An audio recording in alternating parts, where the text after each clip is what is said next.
నమస్తే AK news కి స్వాగతం. నాణ్యమైన విద్యను అందించడమే కాంగ్రెస్ ప్రభుత్వ లక్ష్యమని తెలంగాణ ఐటీ పరిశ్రమల శాసనసభ వ్యవహారాల శాఖ మంత్రి దుద్దిల శ్రీధర్ బాబు పేర్కొన్నారు. బుధవారం మంతాండి పట్టణం జెడ్పీహెచ్ఎస్ బాలుర పాఠశాలలో ప్రొఫెసర్ జయశంకర్ సార్ బడిబాట ముగింపు కార్యక్రమంలో ఐటీ శాఖ మంత్రి దుద్దిల శ్రీధర్ బాబు ముఖ్య అతిథిగా పాల్గొన్నారు. మంత్రి శ్రీధర్ బాబుకు అధికారులు, పాఠశాల యాజమాన్యం, విద్యార్థులు ఘనంగా స్వాగతం పలికారు. కార్యక్రమంలో విద్యార్థుల ఉద్దేశించి మంత్రి శ్రీధర్ బాబు మాట్లాడుతూ ప్రభుత్వం విద్యార్థుల సంక్షేమానికి కట్టుబడి ఉందని అన్నారు. బడిబాట కార్యక్రమం ద్వారా విద్యార్థుల ప్రాథమిక అవసరాలు తెలుసుకునే అవకాశం కలిగిందని ఆయన వివరించారు. ఈరోజు ఈ బడిబాట కార్యక్రమం భాగంలో ప్రాథమిక అవసరాలు పూర్తి స్థాయిలో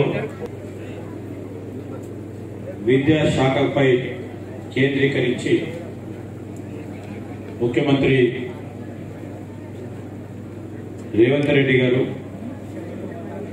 ఈరోజు విద్యాశాఖ మంత్రిగా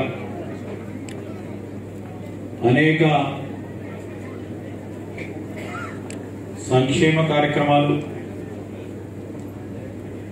అభివృద్ధి కార్యక్రమాలు కార్యాచరణ ముందుకు తీసుకెళ్లాలని, పాఠశాల విద్య కానీ, అదేవిధంగా ఇంటర్మీడియట్ సంబంధించిన విద్య కానీ, కాలేజియేట్ తెలంగాణ రాష్ట్రం ప్రతి అంశంలో ముందంజలో ఉండాలని, కావాల్సిన సంస్కరణలు చేయాలని,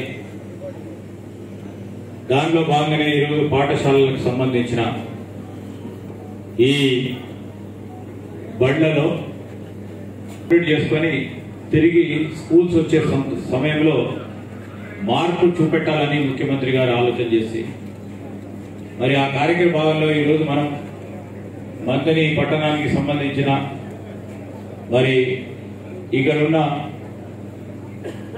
పాఠశాలలకు సంబంధించి దాంతో పాటు ఈ కార్యక్రమంలో పాల్గొంటా ఉన్న కొత్తగా వచ్చిన కలెక్టర్ గారు, అడిషనల్ కలెక్టర్, ఎంపీపీ గారు, ఎంఈఓ గారు, మరి డిఓ గారు, సింగిల్ విండో చైర్మన్ సోదరులు శ్రీనివాసయ్య గారు, వైస్ చైర్మన్